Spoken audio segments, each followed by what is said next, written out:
नमस्कार दोस्तों, मैं हरीश प्रसाद और आज आपके लिए लेकर आया हूँ सुभद्रा कुमारी चौहान जी की एक बहुत ही बढ़िया कहानी तांगे वाला। जी, तांगे वाला कहानी को वीडियो के अंत तक देखिएगा और आपको बहुत कुछ एहसास होगा। तो आइए सुनते हैं कहानी तांगे वाला की। गर्मी की लंबी छुट्टियां प्रारंभ हो चुकी थी। मेरे कुछ मित्रों ने इस गर्मी की छुट्टी में कश्मीर जाना तय किया था और इस प्रस्ताव का सबसे अधिक समर्थन हुआ था मेरे द्वारा। हम लोग जाने की पूरी तैयारी कर भी चुके थे कि अचानक यात्रा के 2 दिन पहले मेरे मित्र रामकृष्ण का एक आवश्यक पत्र आ पहुंचा। इस पत्र के अनुसार मुझे अपनी कश्मीर यात्रा स्थगित करनी पड़ी। हम अपने मित्र से मिलने उसके गांव की ओर चल पड़े। जिस स्टेशन पर उतरना था, गाड़ी वहां 1 बजे दिन को पहुंची। चिलचिलाती धूप, लू की लपट और कच्ची सड़क की धूल, मुझे गांव तक जाने का साहस न हुआ। मैंने सोचा शाम का जाना ही ठीक रहेगा। तांगे वाले कम थे और उतरने वाले तो बहुत हुए। तांगे वाले सवारी लेकर चल पड़े। खाली तांगे वाले भी चलने का उपक्रम कर रहे थे कि एक अच्छा सा तांगा देखकर मैंने बुलाया। तांगे वाले ने आकर सलाम किया। मैंने कहा, देखो भाई, मैंने गांव जाना है पर अभी धूप में ना जाऊंगा। शाम को 5 बजे के करीब जाऊंगा। तुम ठहरोगे? हाँ हुजूर, ठहरूंगा। किराया क्या होगा? हुजूर, आप जो कुछ खुशी से दे दें। खुशी की बात नहीं, रेट क्या है बतलाओ। 23 मील है ना हुजूर? आप दूसरों से पूछ लीजिए। 5 रुपये पूरे तांगे के होते हैं, फिर चाहे एक सवारी हो चाहे 3। पर मैं तो इतना ना दूंगा। इसलिए तो मैंने कहा कि आप खुशी से जो कुछ दे दीजिए हुजूर। मैं उसे कुछ पैसे देकर वेटिंग रूम में चला गया। शाम के 6 बजे हम लोग कुछ खा पीकर और खाने का कुछ सामान लेकर गांव की ओर रवाना हुए। वैसे तांगे वाला कहता था कि 23 मील 2 घंटे में खुशी से ले जा सकता है, पर स्टेशन से आगे 2 मील के बाद ही कच्ची सड़क प्रारंभ हो जाती है, इसलिए देर लगेगी।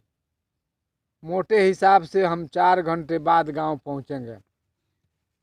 स्टेशन की सीमा पार करते ही किसानों के साफ सुथरे लिपे पुते छोटे छोटे घर और हरे भरे खेत बड़े ही सुहावने जान पड़े।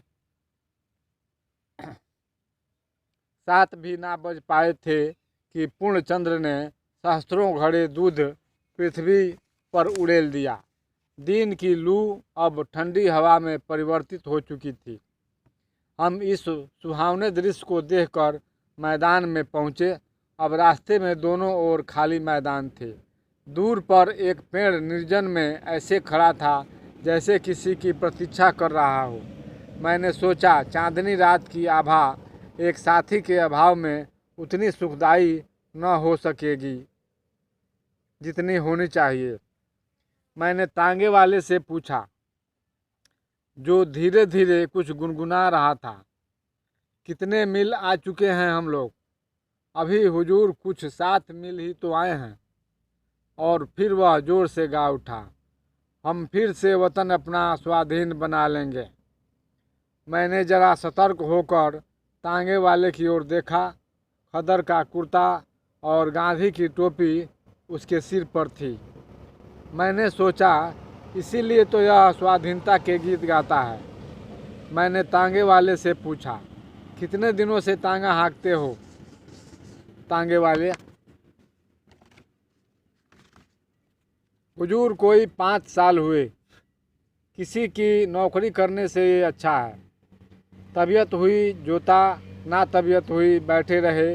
किसी की ताबेदारी नहीं, अपने मन का राज है। सामने चलकर नदी थी। नदी का पानी पार करते ही तांगे वाले ने तांगा रोक दिया। बोला, हुजूर यहाँ जरा आराम कर लीजिए। नदी का पानी बहुत साफ है और मीठा है। कहते हैं कि सन 57 के गदर में तात्या टोपे की सेना को चीरते हुए तात्या तोपे दुश्मन की सेना को चीरते हुए यहीं से नदी के पार चला गया था। तात्या तोपे, मैंने मन में सोचा, इसे इतिहास का भी कुछ ज्ञान है। तांगे वाला फिर बोला, हाँ हुजूर, तात्या तोपे नदी के पार जाना चाहता था। फिरंगियों की सेना ने उसे चारों ओर से घेर लिया था। फिर भी वह इतना तेज, इतना फुर्तीला था कि 4-5 बड़े फिरंगी अफसरों के सामने से निकल गया, अपनी सेना समेत, और उसका कोई कुछ भी ना बिगाड़ पाया। मुझे तांगे वाले के मुंह से इतिहास की कहानी बड़ी रोचक लगी। मैं जानना चाहता था कि आखिर इस तांगे वाले के मन में क्या है। मैंने पूछा, फिर क्या हुआ? और मैं तांगे से उतरकर उसके पीछे पीछे चला।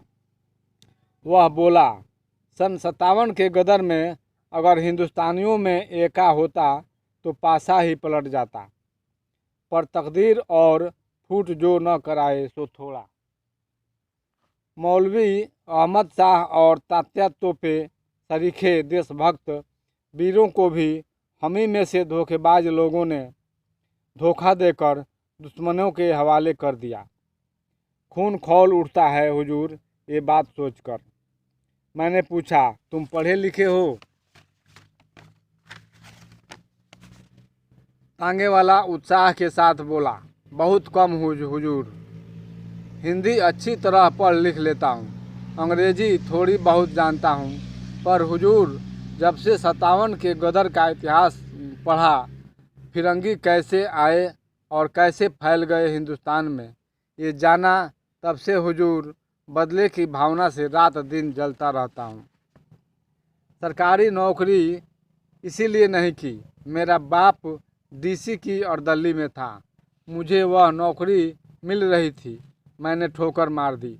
माँ बाप नाराज हो गए, मैंने घर ही छोड़ दिया और तब से यहाँ हूँ।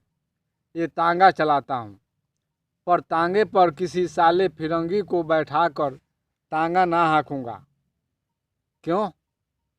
फिरंगी को ना बैठाने की कसम क्यों खा ली है?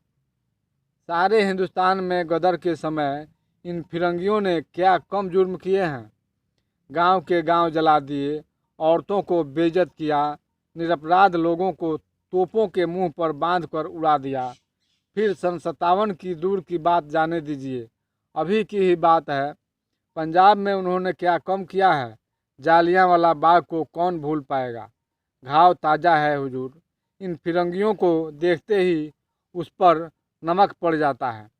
इसीलिए मैंने कसम खाई है, उन्हें तांगे पर कभी ना बिठाऊंगा।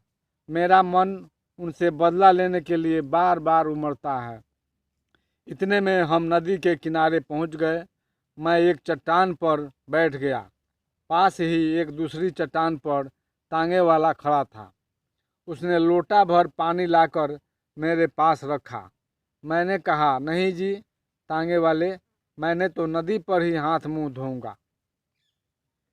पर हाँ, तुम्हारे विचार तो क्रांतिकारियों जैसे हैं। तुम्हारा नाम क्या है?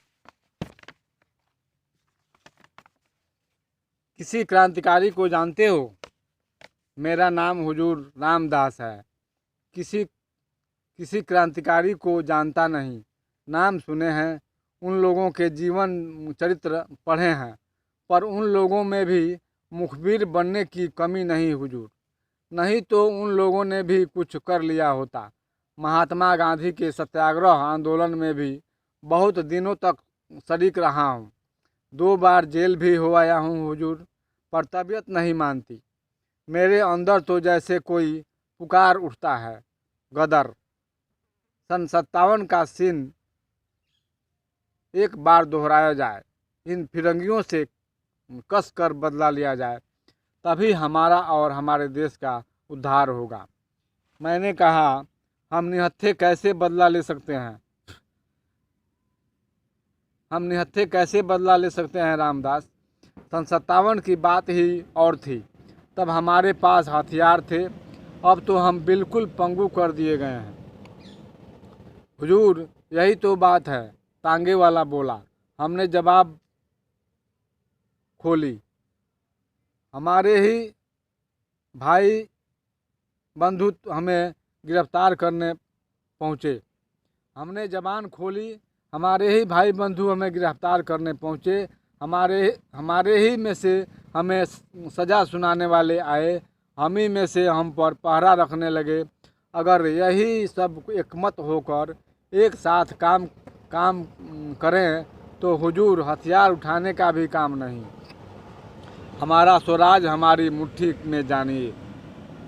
लेकिन 10 अगर सच्चे दिल से तैयार रहें तो 20 धोखा देने तैयार रहेंगे।